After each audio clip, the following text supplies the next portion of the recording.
Pada zaman dahulu, ada sebuah istana yang indah di negeri antah berantah.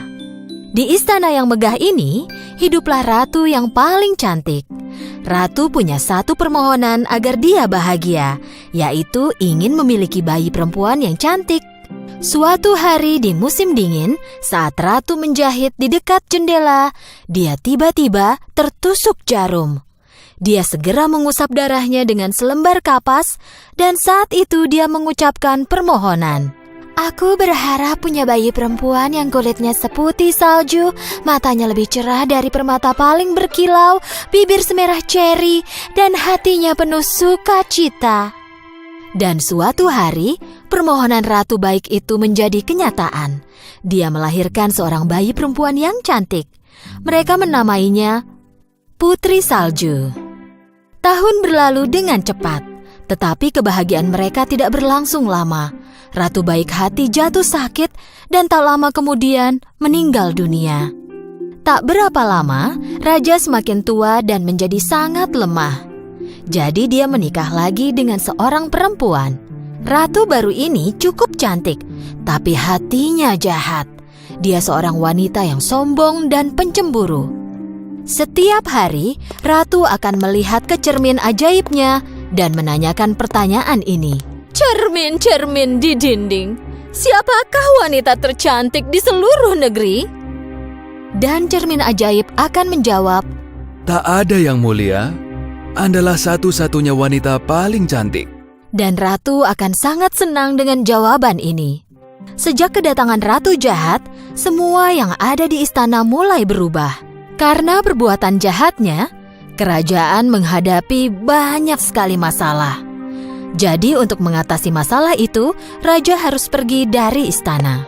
Ratu jahat sangat senang karena kini raja pergi, dia bisa melakukan semua sesuka hatinya.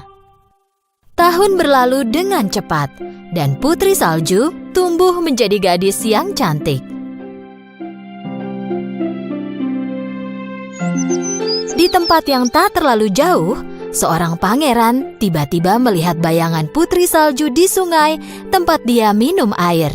Dia segera melihat sekeliling, tetapi tidak melihat seorang pun selain burung-burung di atas kepalanya.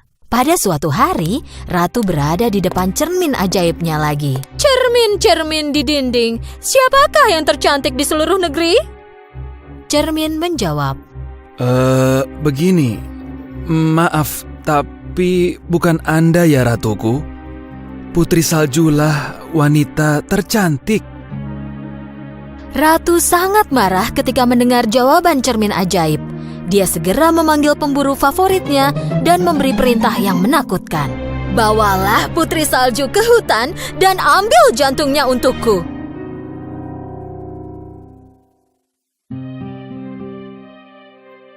Prajurit membawa Putri Salju ke hadapan ratu. Selamat datang Putri Salju.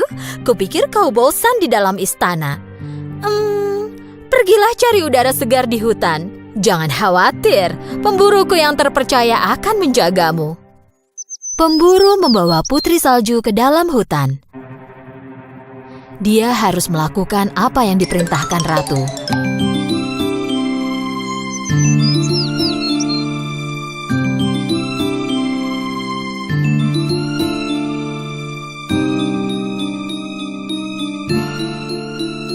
Tapi melihat Putri Salju yang berhati murni dan baik itu, pemburu tidak dapat melukainya.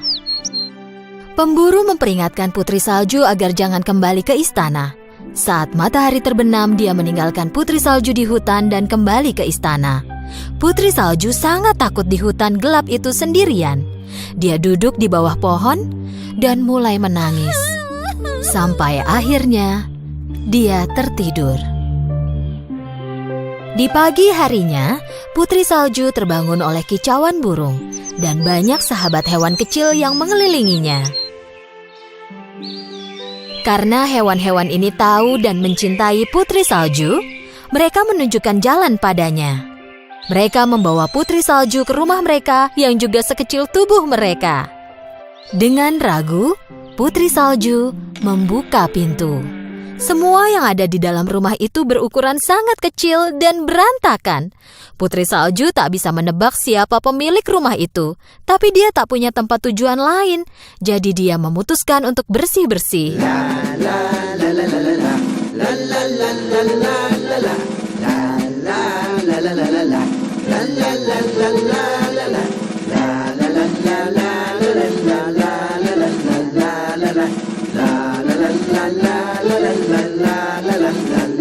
Setelah bersih-bersih rumah dan membuatnya jadi nyaman dan tanpa noda, Putri Salju memasak menggunakan peralatan dapur yang kecil, lalu makan. Di rumah ini, sama seperti barang lainnya, tempat tidurnya juga berukuran kecil. Tapi Putri Salju sangat lelah. Dia hampir tertidur di tempat dia berbaring. Dia pikir tak akan ada bahaya yang menimpanya di tempat ini, lalu jatuh tertidur pada beberapa tempat tidur yang digabungkan. Di malam hari, 7 kurcaci yang merupakan pemilik rumah cantik itu pulang ke rumah setelah bekerja di pertambangan. Dan saat masuk, mereka sangat terkejut. Rumah bersih dan tercium aroma makanan lezat. Dopi ingin makan sup, tapi karena kecerobohannya, dia menumpahkannya di lantai. Dok mencoba memikirkan apa yang terjadi. Ada sesuatu yang mencurigakan dengan ini semua. Siapa yang melakukannya? Jika aku bisa tidur, aku yakin aku pasti tahu jawabannya. Kata Sleepy sambil menguap. Ketujuh kurcaci pelan-pelan naik ke atas. Saat mereka masuk ke kamar, mereka tak percaya pada apa yang mereka lihat. Di atas tempat tidur mungil mereka, terbaring seorang gadis yang sangat cantik. Mendengar suara-suara, Putri Salju terlonjak ketakutan dari tidurnya dan melihat 14 mata dari 7 kurcaci menatap ke arahnya. Akhirnya, dengan ragu-ragu, dia berkata, "Namaku Putri Salju. Maaf jika mengagetkan kalian. Aku tidak bermaksud jahat." Ya, kami yakin itu. Jika tidak, kau tak akan membersihkan rumah dan memasak untuk kami. Jawab Dok, lalu memperkenalkan diri mereka. Kami ini 7 kurcaci. Ini Happy, Grumpy, Dopey, Sneezy, Bashful, dan aku, Duck. Dan itu dia, Sleepy.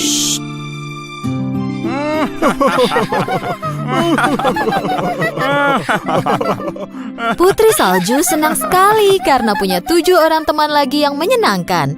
Ia bercerita tentang semua yang telah terjadi. Ketujuh kurcaci sangat sedih mendengar semuanya. Mereka meminta Putri Salju tinggal bersama mereka.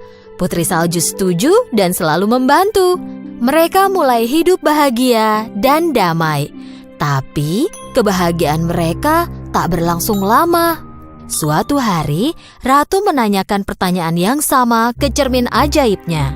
"Cermin-cermin di dinding, siapakah wanita tercantik di seluruh negeri?" Jawaban cermin masih sama. Begini, maafkan aku, tapi bukan Anda yang mulia. Putri Salju, dialah yang tercantik dari semuanya. Tapi Ratu pikir Putri Salju sudah meninggal. Ratu sadar bahwa jantung yang pemburu bawakan sebenarnya jantung rusa dan memutuskan untuk melakukannya sendiri kali ini. Pagi hari yang menyenangkan di rumah 7 kurcaci. Putri Salju mengantar kurcaci bekerja dengan ciuman di pipi mereka. Dok mengulangi peringatannya seperti biasa.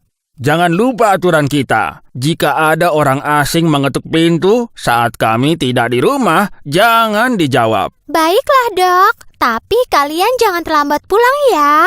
Saat Putri Salju menyiapkan makan malam, terdengar ketukan di pintu. Dia tak mengira kurcaci akan pulang jam segini. Siapa itu? Dok, apa itu kalian? Dari luar terdengar suara wanita tua. Aku tak bermaksud jahat, Nak. Tolong buka pintunya. Melalui lubang pintu, Putri Salju melihat wanita tua malang di luar yang dia pikir tak mungkin menyakitinya. Jadi dibukanyalah pintu. Oh, gadis gadis cantik. Aku ini wanita tua yang kebetulan lewat. Jika kau berikan semangkuk sup, aku akan sangat berterima kasih. Putri Salju membawa masuk wanita tua itu dan menawarkan semangkuk sup panas.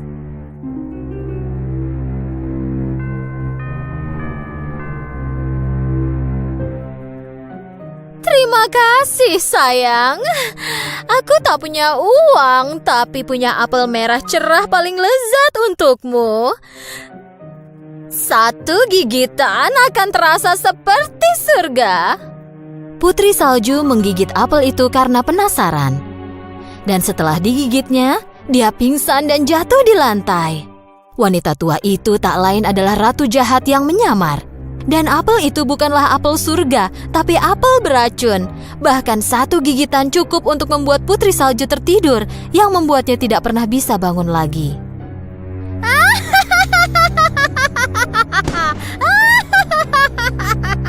Ketika 7 kurcaci pulang, mereka menemukan Putri Salju terbaring di lantai. Dok menemukan apel dengan bekas gigitan. Apel yang dia makan ini pasti beracun. Ini pasti perbuatan ratu jahat. Putri Salju sangat cantik meski tertidur. Kurcaci menaruhnya di dalam kotak kaca yang terbuat dari permata mulia, dan mereka menaruhnya di atas bukit di mana semua temannya di hutan bisa melihatnya. Suatu hari pangeran datang ke hutan itu tempat Putri Salju tertidur. Teman-teman Putri Salju menunjukkan jalan dan membawa pangeran ke kotak kaca tempat Putri Salju tertidur. Pangeran tak percaya pada apa yang dia lihat. Putri cantik yang bayangannya pernah dia lihat di sungai dan terus muncul dalam mimpinya, kini terbaring tepat di hadapannya. Dia mengangkat tutup kotak itu dan mencium Putri Salju. Saat itu juga, mimpi Putri Salju dan pangeran menjadi kenyataan. Cinta mereka mengalahkan kutukan dan Putri Salju membuka matanya. Di saat yang sama, setelah tahu apa yang terjadi pada putrinya, Raja memecahkan cermin ajaib dan mengusir ratu jahat sejauh mungkin dari istana. Putri Salju akhirnya kembali ke istananya dan berkumpul lagi dengan ayahnya. Putri Salju dan pangeran melakukan pernikahan yang megah. Raja, Putri Salju, pangeran, dan 7 kurcaci, mereka semua pada zaman dahulu hiduplah sepasang suami istri di negeri antah berantah. Mereka tidak punya anak, tapi sangat menginginkan seorang bayi perempuan. Setelah beberapa waktu, sang istri pun mengandung. Pada suatu hari, saat sang istri itu melihat keluar jendela, dia melihat kebun selada yang cantik milik tetangganya.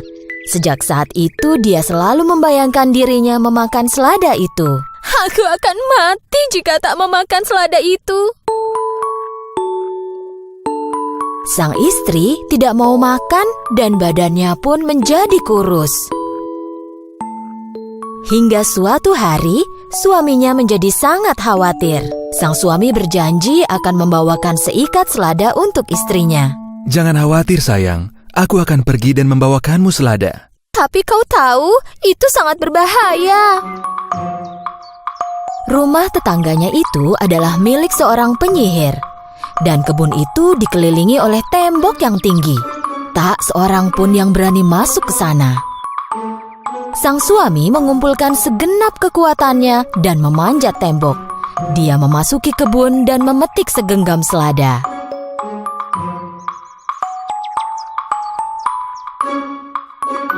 Istrinya memakan selada itu dengan sangat senang dan merasa agak lebih sehat. Tapi sayangnya, segenggam selada tidak cukup untuknya. Besoknya, sang suami pun pergi lagi ke kebun itu. Tapi kali ini, penyihir sudah menunggunya. Beraninya kau masuk ke kebunku dan mencuri seladaku.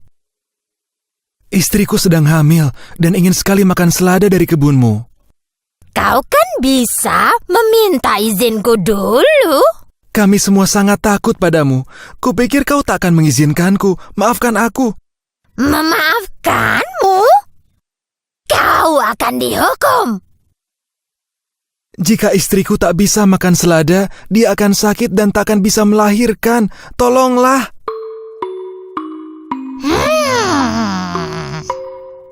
Bagaimana kalau kita buat kesepakatan? Kau bisa ambil selada sebanyak yang kau mau, tapi hanya dengan satu syarat. Begitu bayimu lahir, kau akan menyerahkannya kepadaku. Karena ketakutan, sang suami segera menerima kesepakatan itu. Setelah beberapa bulan, bayi mereka pun lahir. Tak lama kemudian, sang penyihir datang dan membawa pergi bayi itu. Dia menamainya Rapunzel. Karena jenis selada yang dimakan oleh ibu sang bayi itu bernama Rapunzel. Penyihir merawat bayi itu dengan baik. Saat Rapunzel berusia 16 tahun, dia menjadi gadis muda yang sangat cantik. Penyihir menaruhnya di menara yang tinggi di tengah-tengah hutan. Tetapi menara ini tidak ada tangganya. Hanya ada satu jendela kecil di puncak menara. Penyihir tak pernah memotong rambut pirang gadis cantik itu. Saat penyihir mengunjungi Rapunzel, dia akan berteriak memanggil dari bawah. Rapunzel! Rapunzel! Turunkanlah rambut emasmu. Ini ibumu, sayang. Rapunzel menurunkan rambut emasnya yang dikepang melalui jendela kecil itu. Dan dengan bantuan rambut Rapunzel, penyihir dapat naik ke puncak menara. Hal ini berlangsung selama bertahun-tahun. Pada suatu hari, seorang pangeran berburu di hutan itu dan mendengar suara nyanyian yang merdu dari dalam hutan.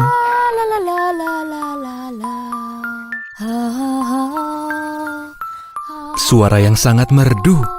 Pikir pangeran, lalu mengendarai kudanya mencari suara yang indah itu. Ketika dia tiba di menara tempat Rapunzel tinggal, dia melihat ke kiri, lalu ke kanan, tapi tak melihat ada tangga atau apapun untuk bisa naik ke puncak menara.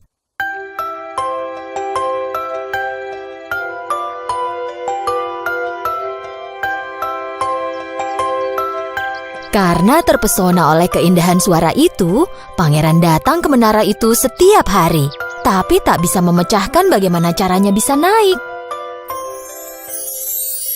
Pada suatu malam, sekali lagi pangeran mendekati menara itu. Dia melihat sang penyihir menunggu di bawah menara. Rapunzel! Rapunzel!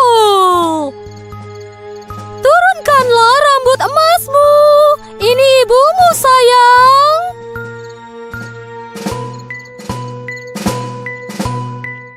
Rapunzel menurunkan rambut emasnya yang dikepang melalui jendela kecil itu. Dan dengan bantuan rambut Rapunzel, penyihir dapat naik ke puncak menara. Keesokan harinya, tepat setelah matahari terbenam, pangeran pergi ke menara. Dengan mengubah suaranya, Rapunzel!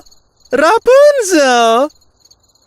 Turunkanlah rambut emasmu. Ini ibumu, sayang.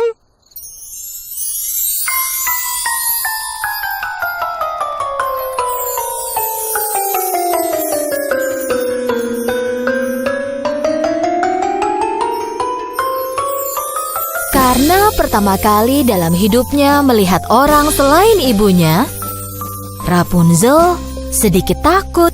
Kau bukan ibuku, kenapa kau datang kemari? Kau tak perlu takut. Aku mendengar nyanyianmu dan jatuh cinta dengan suaramu. Aku hanya ingin melihat siapa pemilik suara itu. Rapunzel menyukai ucapan sang pangeran dan rasa takutnya pun hilang. Untuk sesaat, semuanya berjalan lancar dan penyihir tidak menyadari apapun. Akhirnya pada suatu hari, pangeran melamar Rapunzel. Apa kau mau menikah denganku? Rapunzel menerima lamaran pangeran tampan itu dengan sangat senang.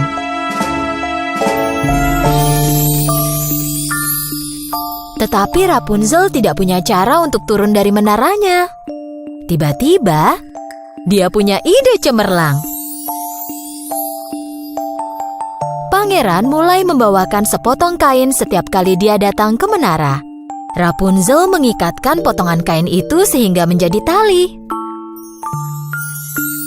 Tapi pada suatu hari, Rapunzel membuat kesalahan besar dan tak sengaja mengucapkan, "Ibu, pangeran memanjat rambutku lebih cepat daripada ibu." "Pangeran mana? Pangeran mana?" Saat itulah penyihir menyadari bahwa ada yang mencurigakan dan mulai membentak Rapunzel. "Kenapa kau tega mengkhianatiku? Aku hanya berusaha melindungimu dari kejahatan dunia ini." Karena tak bisa menahan murkanya, penyihir tiba-tiba memotong rambut emas Rapunzel yang indah.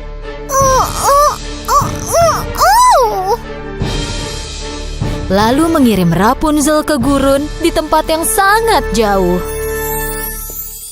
Malam itu, penyihir tinggal di menara dan menunggu pangeran tiba. Tak berapa lama, dia mendengar pangeran dari bawah menara. Rapunzel, Rapunzel, turunkanlah rambut emasmu. Ini aku, pangeran. Penyihir menurunkan rambut Rapunzel yang dipotongnya. Tanpa tahu apa yang menunggunya, pangeran mulai memanjat. Saat tiba di puncak, dia melihat penyihir dan bukannya Rapunzel. Pangeran menduga telah terjadi sesuatu yang buruk. Saat penyihir mulai menyerangnya, sang pangeran terdorong ke belakang dan jatuh dari menara.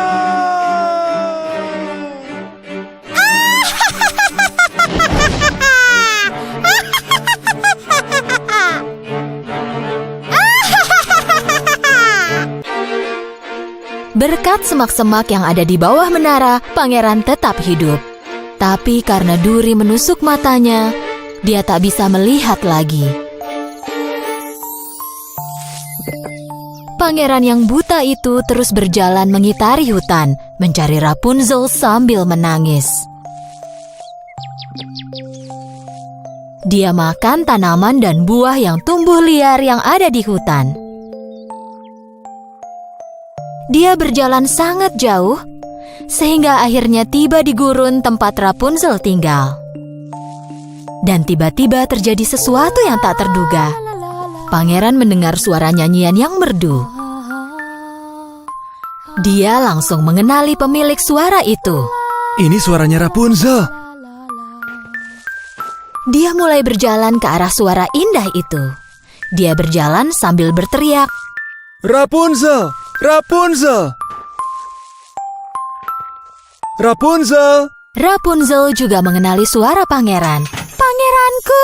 Rapunzel berlari ke arah pangeran. "Pangeranku!" Akhirnya mereka pun bertemu.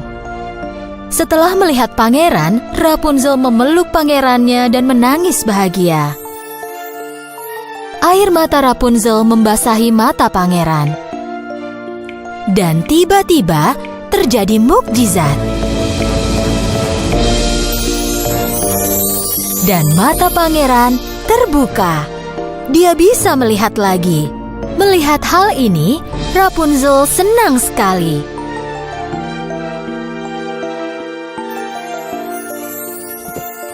Mereka pun kembali ke kerajaan sang pangeran dan disambut dengan sukacita.